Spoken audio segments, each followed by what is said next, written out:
Qaytar dunyo. Otasining o'limidan bir fursat o'tib, ish bilan band o'g'il kasalmand keksa onani qariyalar uyiga topshirishga qaror qildi. O'g'il ora-chora onasining holidan xabar olib turdi. Kunlar o'tdi. Bir kuni qariyalar uyidan qo'ng'iroq qilishdi. Vaziyat jiddiy. Ona og'ir ahvolda yotibdi. O'g'liga aytadigan so'nggi so'zi bor ekan. O'g'il zudlik bilan uning yoniga shoshildi. Ajal bilan kurashayotgan ona temir karavotda holsiz to'lg'anar. O'g'li so'nggi so'zlarini eshitmoq uchun uning lablariga quloq tutdi. O'g'lim, sendan so'nggi iltimosim.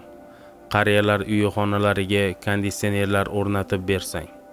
Qarilik bois sovuq va issiq kunlarda juda qiynaldim.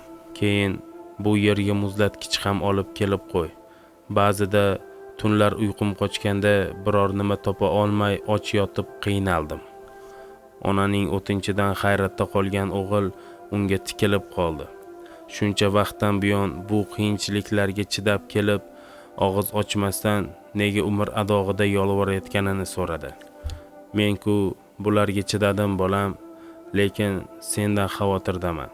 Kun kelib bolalaring seni bu yerga tashlab ketishsa, sening holing nima kechadi, bolajonim, deb javob qaytardi ona izor.